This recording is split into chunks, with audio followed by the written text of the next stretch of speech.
Chat, you may know that over the last couple of weeks, Element 4, the #1 amateur tournament in all of North America, has been going on. We've just run through the Swiss format, and now we've gotten the 8 teams locked into playoffs. And there have been some good plays. Undoubtedly, there have been some hype moments. There have been some teams who have really performed. But in any amateur tournament, there's also going to be some teams that don't perform. And there's going to be some fails. So today, we're going over the top fails from Element 4. I've gone through the match replay files, and I'm going to show you the moments that I thought were a little bit embarrassing and maybe going to be fun to look back on and explain how they happened the way that they did. We start with the game of Space Tubes versus Quor. This is going to be a early round game on Consulate. And at the moment, Quor are on match point. They're trying to lock down the game and settle in for a win over Space Tubes and cleanly take the map 7-2. They had a very dominant first half on Consulate defense, and now they're trying to move over to Consulate attack. Exige is playing on the mute, and Exige, right at the start of the prep phase, is going to be setting up a very important mute jammer right at the top of yellow. And this mute jammer, he doesn't know it at this point, will end up being our primary focus at the start of the round. So the initial setup here is very basic, right? Standard piano setup where you've got Melusi holding down the site basically by herself. You've got Mute who's playing yellow stairs. Top floor, you've got 2 roamers. You've got Frost over by Spiral, and then you've got Legion over here. And then all the way on this side of the map, you've got Vigil doing some freak shit. We're not going to worry too much about him. Key players to watch in this round are going to be the top floor roamers and Exige playing on the mute. Now, to counter this setup, we have Rival playing on the Flores. And Rival, as we will soon learn, is not to be trusted on this operator. At the start of the round, he's going to use his first mute jam, or he's going to use his first Rotero drone, and he's going to send it down the yellow stairs, and immediately it gets mute jammed. Not ideal. The jammer from around the corner stops the mute jammer from going off. Standard interaction, and a bit of information gained for Rival. Now, Rival can pretty much guess where that mute jammer is going to be, and he knows he can't throw down any more Flores drones, so he says, that's fine, I can use my Uto clear from a different angle. He sends his Flores drone in through the bathroom window, up through the bathroom rotate, and again, before it gets mute jammed, he manages to pop the Rotero, and that Rotero drone blows up the mute jammer. That's a successful Uto clear. They've done it. They've managed to clear out the utility. But in Rainbow Six Siege, when a Rotero drone from Flores gets unjammed from a mute, it doesn't just disappear, it doesn't just stop moving, it detonates. And for a brief moment, Rival forgets this fact. So the blitz comes down, Rival comes after it, and Rival kills himself with a single mute jammer. Now, this happened once before, if you'll remember. One of my most famous TikToks, yeah, we're pulling it up. The GOAT of North American Rainbow Six just died in a way that I don't think will ever be replicated. In Dark Zero's match against Luminosity, they're attacking top floor and Cafe, and Canadian has chosen Flores. The round starts great. Canadian uses his first Flores drone to destroy some coverage in sight, his second for the Pixel shield, his third gets shot, but he drops into Cigar and starts to pull out his fourth. While driving it towards the player in Pixel, Canadian takes a quick look towards the red stairs, just to make sure that nobody's coming up for a flank. But at that exact moment, Wamai swings out a Pixel and gets the first pick onto Canadian's teammate Ash. Now, Iana is in piano, sees the calamity, and calls that Wamai is swinging out of Pixel. Heeding the call, Canadian jumps off his drone and comes to the rescue, but Wamai has already retreated back to bathroom. Canadian, ever careful, checks the red flank one more time before going back into Cigar. Now, moving into piano, checking the red flank, all took about 13 seconds for Canadian. And a Flores drone that is not manually detonated will drive for 10 seconds before waiting about 3 seconds before it explodes. I think you know where I'm going with this. When Canadian got off his drone, it kept on running into the wall, getting stuck on the Cigar door, and then when Canadian walked back through...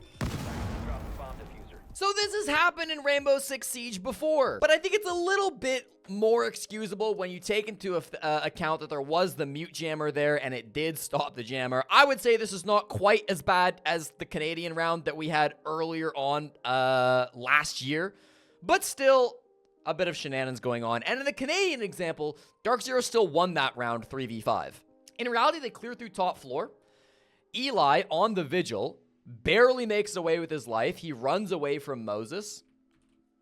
and Eli ends up flanking down through the basement. Again, this is a 2v3. Cassia's been holding down the site this whole time. Eli is rotating over to yellow, and the guys on core do recognize this. But eventually, Eli gets chased off the yellow stairs flank. He ends up running back in through garage, and he makes it out alive. So he's wasting pretty good time, but ultimately, things are going well for core. Then we see Twist go grab the defuse kit and end up jumping in the closet. The last two players are still not able to stop the plant. Twist gets into a plant spot, but then Eli finds the pick onto the blitz. Twist has to get off the plant. Twist pushes up, caught off by Cassia, and then Inrio in the 1v2 with the fuse kit on the ground has to do the impossible task. Goes for a flash, but walks into the crosshairs of Cassia, and it's a 2K from the anchor to end out the round. You got to imagine, had they had one extra player alive, maybe they wouldn't have lost it. Next, we're moving on to a game on Clubhouse. This will be a gym bedroom round on Clubhouse. This is going to be Bands Coast up against Karn and Co. And I believe this was an elimination game, right? I think it was.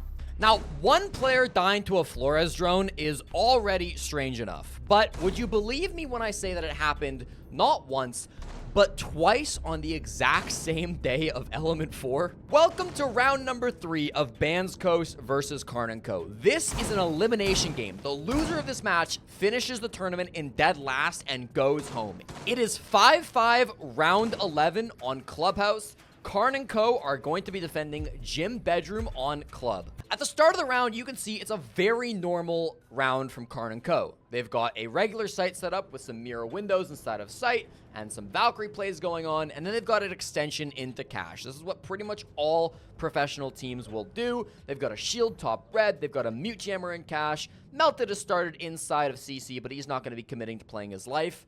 And on the attacker side of things, Bands Coast are willing to clear it. They've got some players set up, willing to open up onto the main CC breach. They've got a couple players that are willing to go into rafters. They're going to commit to challenging these cache extended players.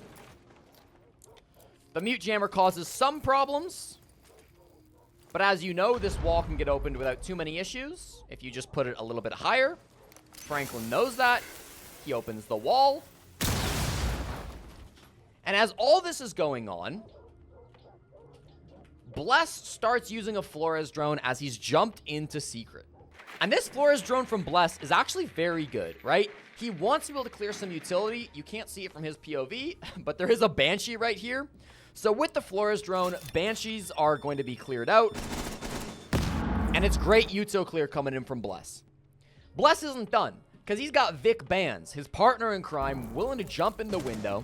And together, Bless and Vic will push up the red stairs, with this drone perfectly gathering the information to make space and tell Vic that it's safe to walk up the red stairs.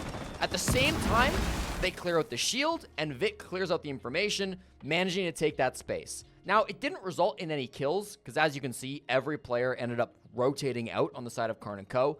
But this is a very efficient cache clear, and the first two Flores drones from Bless end up being used really, really well. Now, as the roamers retreat back from the cache extension, Aiden, the other Aiden, there's two Aidens in this game, not the Bands Coast Aiden, but instead the Karn & Co Aiden, jumps up on this counter.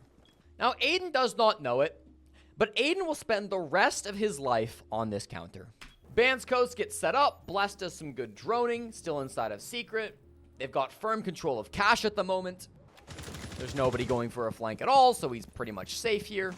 And eventually, Bless decides it's time to run another Flores drone in through the site. And if we swap to the Malusi POV, you can see Malusi's been sitting on the counter the whole time, flipping between a bunch of cameras. And as the Flores drone rolls in, Aiden shoots the drone. Super important. That drone could have done a lot of damage. Obviously, he's playing on this counter, but there's a bulletproof right here as well. A Flores drone exploding around here would be devastating for Aiden, so it's good that he shot it. The problem is, Bands Coast now know Aiden is on the counter, and the other Aiden has him dead to rights. They've got a perfect crossfire as this Aiden is now able to just hold the angle, pre-fire it a couple times, he sees the bullet, Realistically, there's now no way that Aiden can move. He is dead here. He has to play for it as long as Aiden, the Aiden on Ash, is alive. So the Aiden on Malusi is going to try to do something about this, right? He's still got his cameras. He's not forced to move. He's not dead yet. And he's got active pings on the Ash. So, pinging out the Ash, he thinks maybe one of my teammates can go for a play. And as he hears the Ash charge come on out, he takes a moment to try to... I'm not exactly sure what he's trying to accomplish here, but he just goes and he shoots at the Ash charge. This doesn't do anything, obviously. The bulletproof camera still gets destroyed, and that's an important piece of information. But while Aiden is busy trying to shoot this Ash charge, getting distracted by the Ash, Bless has been hard at work. And Bless has just rolled his 4th and final Flores drone straight into where Aiden is playing. And Aiden does not see it until it is way too late in the round. And what can he do but sit and watch? Aiden has to go down to a Flores drone, and so twice in one day in Element 4, we see Flores drones grab kills inside of the site. Not a self-kill this time, not a team kill, this is better, but still a blunder from Aiden. Now it's a 4v2, the execute ends up pretty simple at this point. Vic walks in through Logi, he takes care of the mirror position that was looking in towards the bomb site. Then you've got Melted in bathroom, Rice down on the bottom floor, not doing a whole lot despite having a C4 down there. Vic and Bless, the partnership, they toss out a flash, help make a bit of space.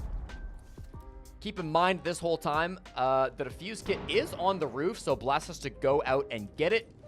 Once he has the defuse kit, he flashes again, which stops Rice or Melted from aggressing through the hallway, gets him into a plant spot, and then Aiden and Vic, the last 2 players alive, are able to hold down this cross.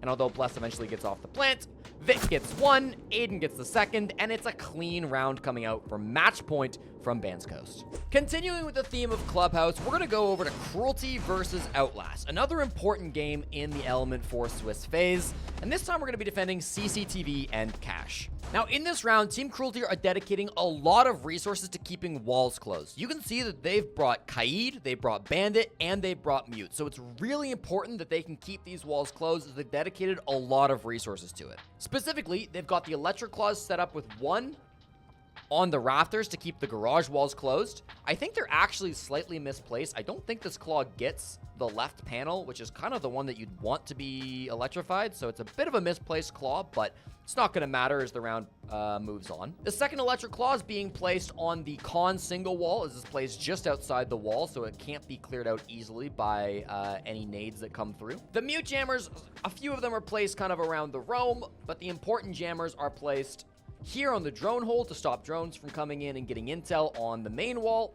And then over here, just at the top of red stairs to keep any players safe. And finally, the only bandit batteries we see currently placed out are on the main CC wall. Ivan's got the other 2 in his pocket. He's going to be trying to trick this wall to keep it closed as long as he can. Now, this is obviously a tough setup to crack, doubly because going below is going to be difficult with Skimsy holding down a lounge setup. He's played the castle, castling off the doorway to secret, the doorway to stock, and the doorway to the front door, meaning that he is very safe playing down inside of lounge with the only real opening going inside of garage. That's going to make it even harder to disrupt this bandit from above, or from below. But Outlast have come prepared. They've brought not 1 but 2 hard breachers, with Thermite already set up on the main wall, and Vipoa on the ace all the way over starting around construction. At the same time, they've got both a Zofia, who is the #1 counter to bandit in the game, and a Thatcher on Hectic, who is able to deal with a lot of this utility. And surely you've got to imagine, with all of these resources, they'll be able to get some decent hard breach work done, right? Outlast know this is the most important wall in the game. It is do or die to get this wall open, so they're going to spend a lot of resources. They send an EMP. They send an exothermic charge. And at the same time, they're sending Zofia concussions through the drone hole to try to disrupt the bandit trick. But none of that works. And despite using both EMPs coming out from the Thatcher, despite using both concussions coming out from the Zofia as well, with this barricade on the wall, none of them do anything to disrupt Ivan, and he's successfully able to trick the wall, keeping the most important wall in the game closed for the entirety of the round. Despite having a bunch more hard breach, it doesn't seem like Outlast actually want to commit any more than one exothermic charge to keeping this wall closed, or to keeping this wall open. The attack are more focused on taking control of Master and of Jim, and as they do this, Fatal is going to actually move his Electro Claw off of the Con single wall, and Fatal is going to put his claw right here, so that it can now get the other Con wall that goes directly into sight. In the meantime, they've used their second exothermic charge to get the Con single wall open with the claw no longer on it. That's going to be their first and, spoiler alert, only successful hard breach of the entire round. And with that wall open, they've now got a decent looking setup. Obviously, you don't have the wall open and you're not going to be taking control of rafters, but at least you've got construction control and you've still got quite a lot of utility to make sure you get the second Con wall open. Not only do you still have one EMP being held in the pocket of Thatcher, but you also have a Zofia who is down below that can stop any sort of tricks that are going to go on through the wall. I will remind you that Stock is completely given up by the defenders. Skimzy has castled it off. He cannot contest here, meaning it's going to be free for Zonky to simply walk in, look up, and stop any bandit trick that's going to be going on through this wall. So it should be realistically impossible to keep this wall closed. So first things first, the claw activates, electrifying the wall.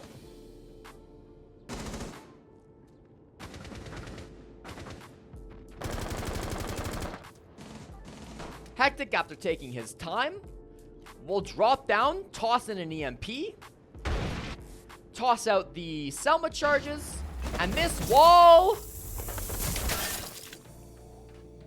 it gets completely tricked. He tossed 2 Selmas onto the wall, and all of them get destroyed by one bandit battery. Now you may be asking, where the hell is Zofia? Zofia's not in position yet. Every other player on the team went before Zofia was ready. And Zonky knows what his job is. He manages to open the wall. He shoots out his Zofia charge. They destroy the bandit batteries, but it's too late. At this point in time, they've already cleared both Selmas.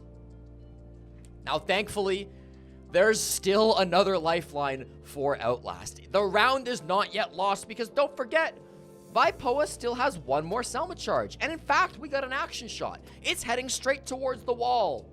As long as this Selma can go off and open up twice, enabling them to walk through this breach and have another angle of entry into the bomb site, this round is still salvageable.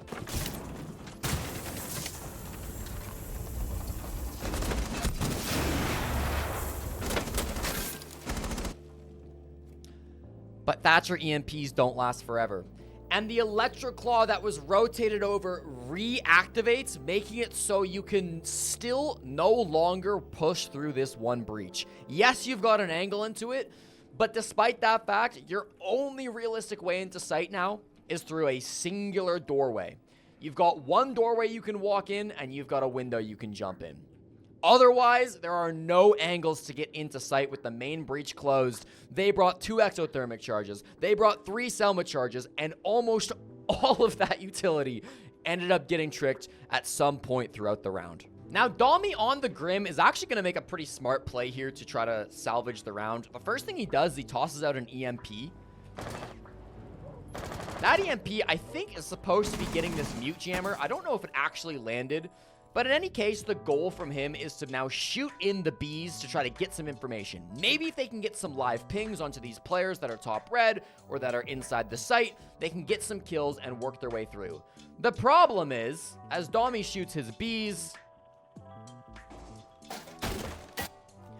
the bee goes in, it bounces off the red wall, and then it sticks right here on the red stairs, meaning it doesn't hit Fatal at all. The bees release into nothing. They get no pings off of those bees. The other bees go into sight here. Again, not hitting anybody.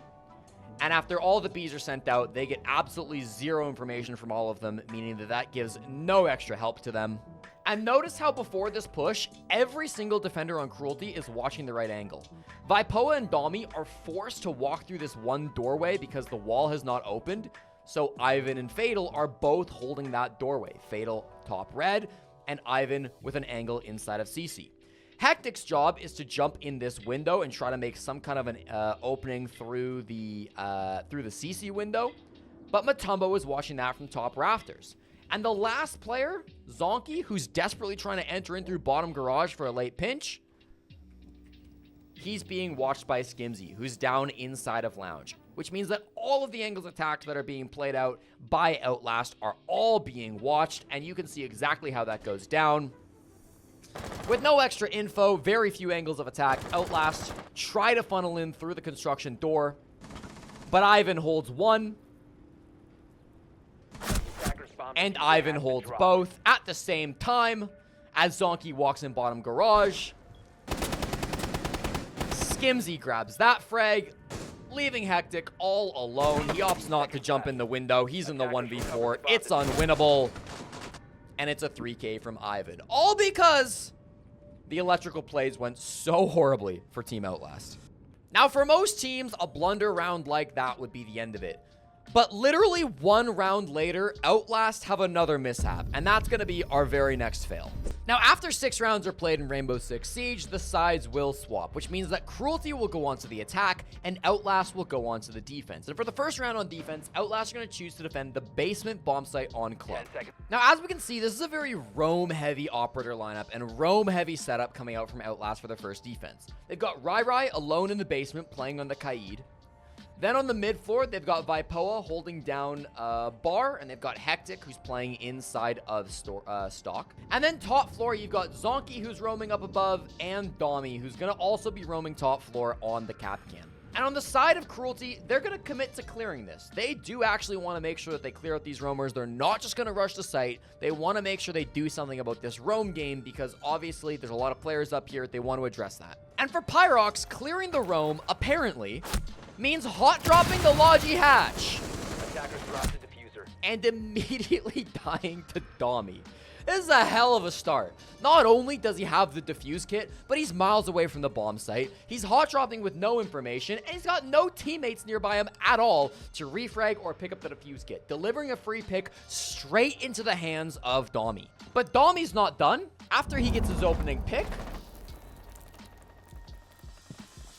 he makes a punch hole, and by holding his angle into master, he's gonna get a second frag. Once again, Domi is holding the defuse kit. He's in a power position. He's just gotten 2 kills on the roam. Defuse kit is being held by him. He's got Zonky top floor as well. This push from Cruelty has utterly failed. It's fallen apart, and at this point, Cruelty realized they've got to go for broke. Mutombo at this point decides, I'm on the Capitao. I need to clear through stock. I need to do something around blue. For the second time in one game, though, for the second time in the round, Cruelty are going to make a move without actually having enough information. They have no intel on what's going on inside of stock. So Mutombo just walks in and he starts moving to his crossbow. But he panics because he didn't realize the Valk was there the whole time. And of course, Hectic gets a free kill onto the player that had no idea he was in there. Now, thankfully, as he drops the hatch, Fatal gets the refrag, so this is not a complete disaster, but they've at least traded down to a 2v3. On the side of Team Cruelty, this is a bit better, but they're hitting the site, and don't forget, they don't have defuse kit. So now Rai is alone in sight. He's got Skimzy, who's dropped down through Moto and is currently inside of Church. He's got Fatal pushing him through Blue, and Rai is going to do the best job that he can, playing the only anchor position in sight.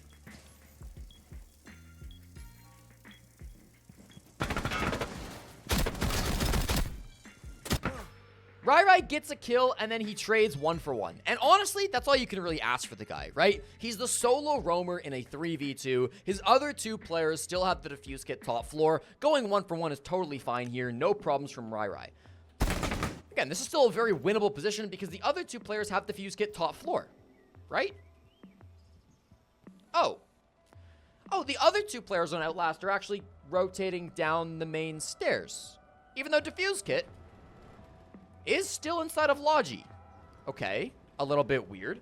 But they're still in a 2v1, right? I mean, yeah, maybe they're giving up their only advantage of holding Kit top floor, but they can still hold a crossfire. They're not gonna just give 2 separate 1v1s to Fatal, right? Barely does he miss the first shot onto the guy crossing main stairs. Again, they don't have to swing him. They know this. Diffuse Kit is top floor.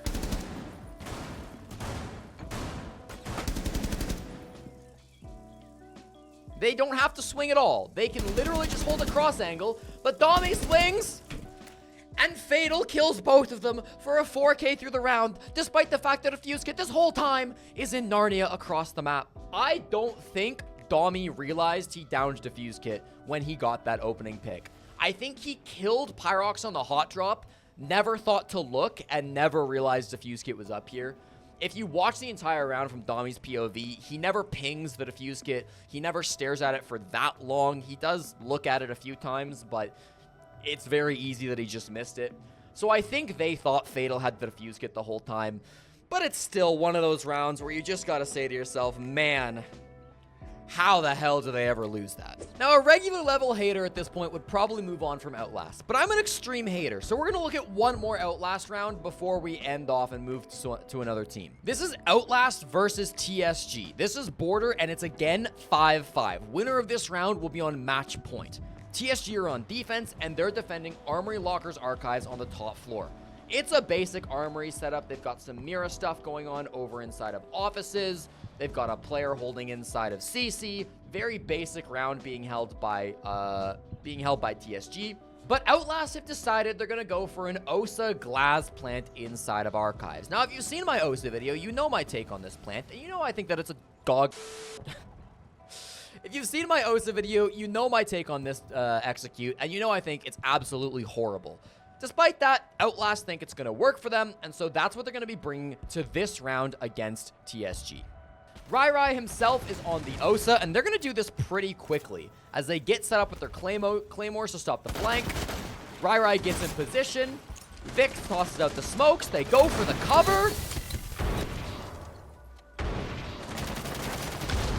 And a single Nitro Cell completely stops the push, because of course it does. This is how OSA works every single time. I think they tried to use the Thatcher EMPs to stop a C4, but they were thrown out way too early, and so the Nitro just came out after all the EMPs, and there were no problems at all. Now, usually when you see this strat in Tier 1, this is accompanied mostly by a distraction play that's going on over towards lockers. Often you will see a Ying on sandwich window, blinding everybody inside of lockers. You'll see an Amaru being sent up the hatch in through small office to get kills and cause chaos. If this push works in Tier 1, it's often because the chaos players over by lockers get a bunch of free picks. And they do have those two operators. They've got the Ying, being played by Dami here on the sandwich window, but he doesn't actually do anything off of these Candelas. He ends up flashing and then not swinging in or getting any kills. And Hectic is going to be getting kills, but he's across the map and not even going to send it up this hatch. Just gets a clean shot through the hatch onto the Mira. But at least it's something coming out from Hectic. Now, without a plant, Zonky's going to try to recover it, but he knows he can't actually commit to it because that smoke is about to wear off and he has no cover. At the same time, Rival swings out and absolutely slams the glass, meaning their cover ends up even worse, and they are now in a 3v4 where they're going to attempt to reset. And over the next minute and 45 seconds, they're going to use their drones, they're going to slow things down, and they're going to attempt to formulate a new plan. And it's actually going to start not too bad for them. See, Hectic is still down below, lurking around, trying to get some kills. They still got Dami on the sandwich window. So it's still very possible for them to manage to work some kind of a play. And so after clearing some players out of lockers, they do some good drone work and they realize that security is absolutely free. There's nobody break, there's nobody CC. The last couple of defenders have even given up 90, and we see Rival starting to reinforce that off. So this, with it being totally free, forces Dami and Hectic to rotate over. Hectic even jumps up the hatch and gets up here a little bit quicker. From this position, Hectic and Dami now are in a really good spot. They've now only got to deal with Zim, and then a Lockers plant ends up looking really, really good. Everybody on the defense is still forced over towards Fountain and open area. But the problem is that Zonky, alone with the defuse kit, is nowhere near the rest of his team. Somehow Zonky didn't get the memo that security was free, and he never left the east stairs part of the map. Which means that even when the flash goes out and it's a perfect clear of Zim, admittedly from Zonky, over by the door, and even after Dommy gets another pick onto Joe, who is smartly, I would argue, rotating over towards lockers, where you would assume the plant is about to go down, Zonky is nowhere near his teammates. And as a beeper goes off right next to him, Zonky decides, why don't I plant? Despite the fact that his cover is across the map, nowhere to help him. So with 11 seconds on the clock, Zonky starts holding F. And it's an easy shutdown. Nobody told Zonky that they weren't planting over there. Rival gets another. And then look at this perfect crossfire, by the way. As soon as they realize they've downed the defuse kit and there's no other attackers on this side of the map, they just set up a crossfire. They say nobody's coming in this way. Great work from Rival to get a couple of picks. And Hectic has no shot. A scrappy round coming out from Outlast from start to finish. The OSA play didn't work out. The adaptations looked very good. They had all the room in the world to plant lockers, but Zonky never got the memo, and with the defuse kit going down away from his entire team, it ends up being another fail. All right, we're going to move on to Carnico versus Sintanegra. This was an early game inside of Element, and as you can see, it's off to a pretty good start from the Mexican team, Sintanegra. Now, this is a storage defense from Karn & Co. on Night Haven Labs. They've lost their first two defenses, and they're risking it all on a somewhat bad win rate bomb site of storage and control. Now, often what the attackers want to do on this site is they want to simply jump in the storage window and plant right here. This is a very easy plant for the attackers to go to. There's a couple ways it can be denied. In theory, this plant can be denied from above, but with the IT breach being so easy to open for attackers, it's often very hard for the defense to actually hold top floor control and deny a plant from above. This leads to a lot of pro teams trying to deny this jump in plant from below, and Karn & Co. have leaned into just that. They've not only brought a Pulse and a Solus who can hold down a bottom floor and deny a plant so easily from below, but they've also brought Aiden on the Bandit, which means that Aiden's going to be able to keep these walls closed and keep the basement players protected by going for Bandit tricks and keeping his teammates safe so they never have to relinquish this basement control. Now, Sintanegra know how important getting this basement control is, so they're going to rotate over both a Thatcher and a Buck who has hard breach charges to try to get this wall open. The Thatcher goes out, the can opener follows, but Aiden is very quick with the Bandit trick and he stops the wall. This completely prevents Sintanegra from opening it. They don't want to waste any more EMPs than just that. So this is a successful play from Aiden. They now firmly have control of the basement, and it cannot be taken by Sintanegra. At the same time, however, their two players that can deny from below aren't really in position to do so. Rice on the Solus is playing top floor. He's really not committed to denying that plant from below at all. His job is to hold down top floor and maybe deny plant from above rather than from below.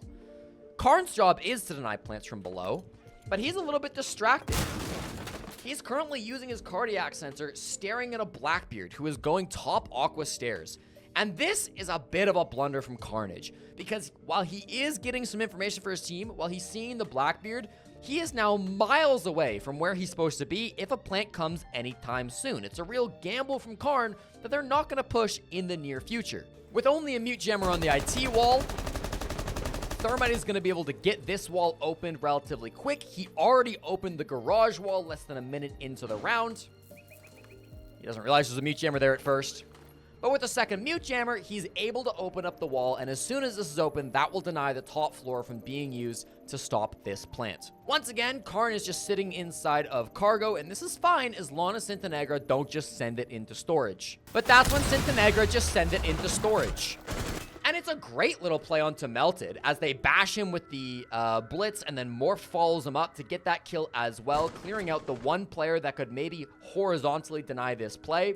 And so that's a good little entry, but at the same point, don't forget Aiden is still in full control of the basement. And while he doesn't have the pulse for information, there's really only a couple places that a plant's going to go down here. Typically, the plant's happening right where Blitz is. It's going to go down right in the corner. Why?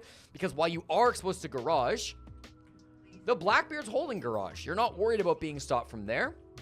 And otherwise, the only angle to stop this plant is going to be in through the doorway or in through the rotate between sites, and both of those are most heavily protected when you're tucked up next to the corner. So Aiden, in theory, should be nitroing this plant anyways.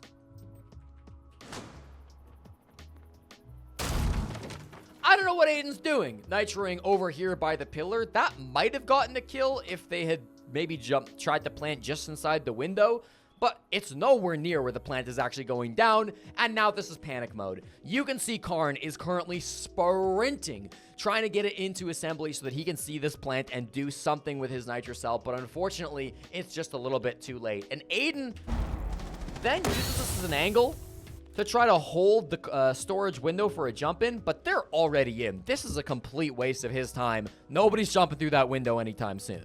So Karn doesn't get here in time, and Blitz is going to stop this, is going to be able to get the plant off. Karn's not even looking in the right direction, but Karn is at least going to get something with his nitro as he finds Morphed and blows him sky high. At the same time as Karn getting that pick, Rice is reaggressing in towards top IT. And Rice hits a beauty shot onto the Thermite who was holding the angle and pushes them into a 4v2. Now, a 4v2 in a post plant, while not ideal, is still probably an advantage for the defenders. The problem is it's a 4v2 against Blitz and Blackbeard, two of the most oppressive operators in the entire game. And again, the bomb site is storage, which means that this defuse kit can be covered from straight up outside the building. Blackbeard gets the first trade to take down Rice. Blackbeard then is able to rotate outside the map so they can hold that window angle. At the same time, Blitz has done much the same, so they're now both outside the building. The rest of Karn and Co. are doing their best to regroup. This is a really smart play. Blackbeard just tosses in a nade, and I guess Karn says risk it for the biscuit, because that boy just sticks. And it ends up being the wrong decision. It rolls into the red, and it does clear out Karn, leaving Aiden and Zach now in a 2v2 in a very impossible situation. Barker then makes a really smart play to rotate back in through garage, and now both of these last defenders are staring at the Blackbeard outside, but that's not what they need to be focused on. He's gonna bash Aiden and then kill Zach midway through the disable. Really smart prioritizing on the targets. Curvo then jumps in for the last one, clearing out Aiden, and it's a clean push from Sintanegra, all due to the fact that they just weren't ready for the execute, and they didn't have that denial from down below when they really needed it. Next, we're going to be sticking on the exact same bomb site on the exact same map, but a different game. We're watching Space Tubes versus Evil Connections, and Space Tubes are in the lead 6-4. They're just one round away from winning this game, and they have to attack onto the bomb site that can sometimes be difficult to defend. Now, Evil Connections have been making a bit of a comeback, and they've still got the opportunity to win this game, but they've got to win these next two rounds. Now, the setup here is not too dissimilar from what we saw in our last round. IT is obviously closed, but less resources are being sent to keep it closed. As far as top floor control goes, it's pretty much just Mendez that's starting up here on the roam to go for a top floor play. Legion's not too far away, though. We've got Dead down inside of Cafeteria on a pretty extended roam. Warden and Castle are going to be the site players, one inside of control, one inside of storage, playing the Warden so he can't get flashed if they jump in.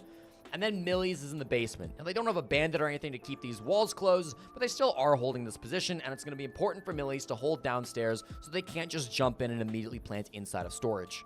Immediately, Exige is going to get this garage wall opened. There's nothing to EMP, so Exige, as soon as he's ready, can pop this exothermic charge and have his first angle of attack open.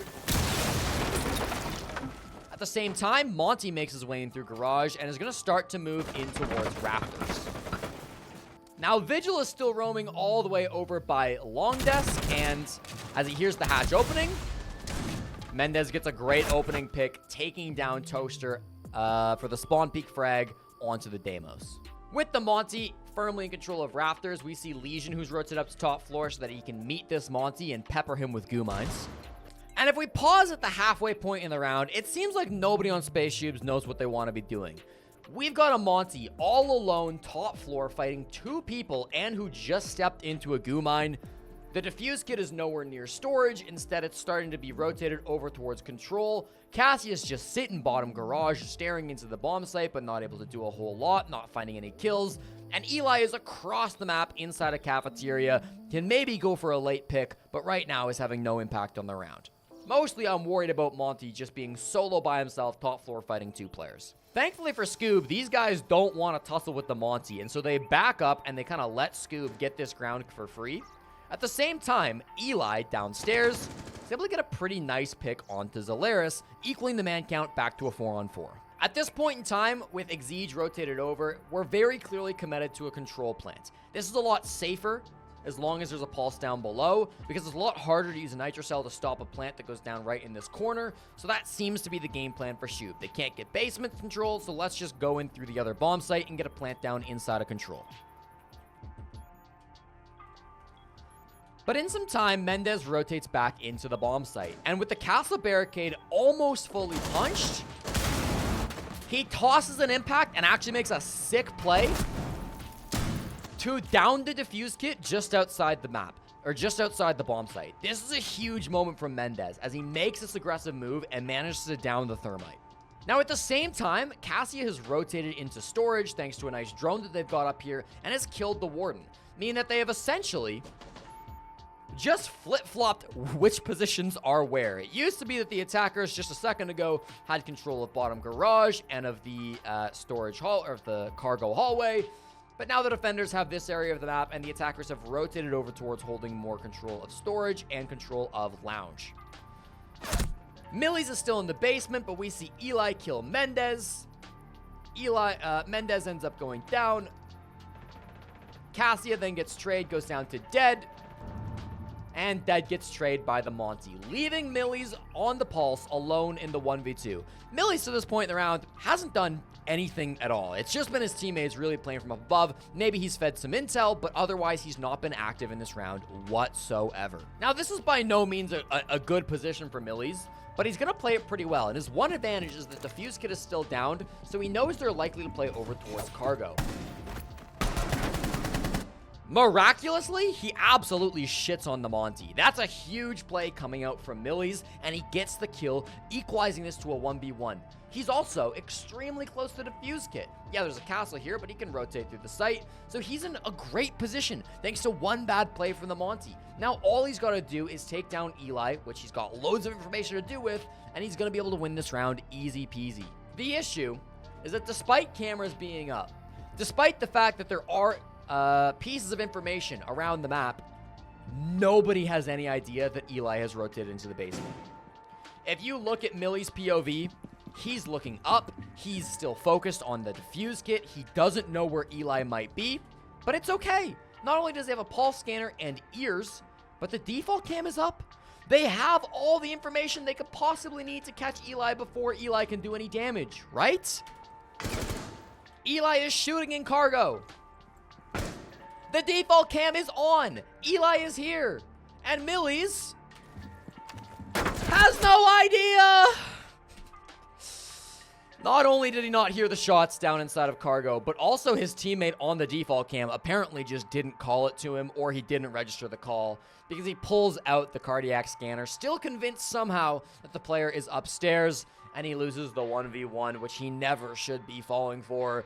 Good play by Eli to rotate down. Nobody caught that on the side of esports of Evil Connections, but that's the 7-4, and that ends up losing EC the game. Finally, we're going to be taking a look at two pretty good teams. We're going to look at Wildcard Aces versus Fluffy Aimers, and this was a match that was played on Skyscraper, and the defensive half ended up being really good for Fluffy Aimers. They won all 6 of their defenses, meaning they just need to win one attack to lock down the game and knock Wildcard out. For their first defense, and hopefully not their last, Wildcard are going to start on Tea Room and Karaoke, and it's a very standard setup. It is pretty heavy on the roam game, and that ends up costing them pretty soon here. It's quite a heavy roam, and Aim Key gets a little curious when he hears a window getting shot open, and ends up being punished. Sees the rappel from JJ, but gets his head blown off. So it's a heavy roam extension, and it immediately goes poorly for Wildcard, putting them in a 4v5, maybe about to be eliminated now in this match. Thankfully, though, the second roamer in this game, Schminkalolo, is able to rotate down through bathroom, causes Deity to get a little curious, and equals out the numbers, so they're still in this. Now, all this roam game is going on, but really the focus for the attack is going to be their Osa push top black. Clearly, the idea here is to go for an execute with the Osa through black, and this is a push that's been done time and time again inside of Rainbow Six Siege. The idea of this push is to use the ace to make a breach right here on this reinforced wall to get into the site. Then you're going to cross this angle with the Osa so you're protected, set up an Osa shield right here, and you'll plant under it. That'll stop you from being denied from any players inside of T-Room. Where else could this plant get denied from? Well, it could get denied from below. That's why they've got IQ, who's going to be holding this bottom floor, making sure that nobody on the defense can make a move to C4 this plant and stop it before it can get finished. And lastly, a player like Kronk could rotate over and stop this plant from the side. But that's why they're going to have somebody on the window rappel. He's not there yet, but eventually that'll be resighted, who jumps on the rappel to make sure that cover is there. This plant, frankly, is very well planned out. The fact that they don't have Deity is not the end of the world. They can absolutely do this plant 4v4. Their positioning is perfect on the side of fluffy aimers.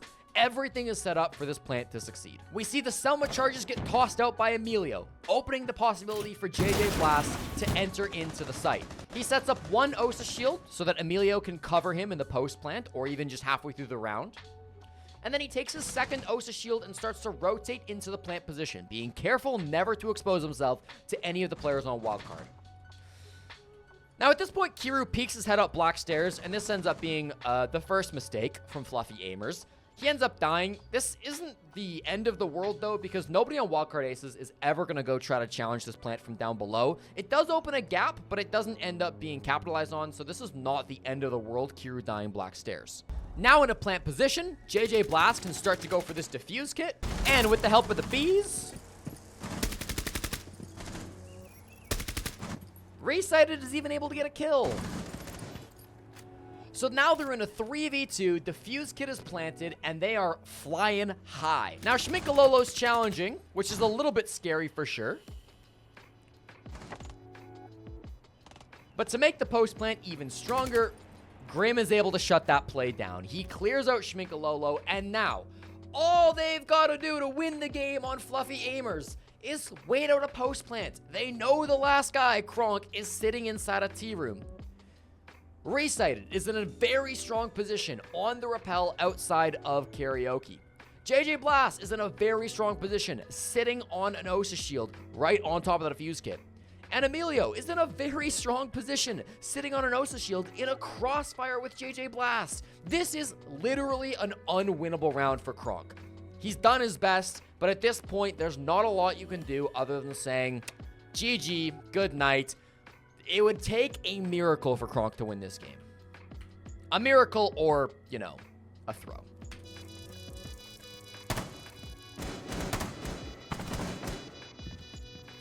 It starts with just a beauty shot. But even in this situation, that's not that bad. Resighted dies, okay. These two are still in a crossfire. As long as they peek him at the same time, or just never peek him because they're both behind Osa shields, it's still unwinnable.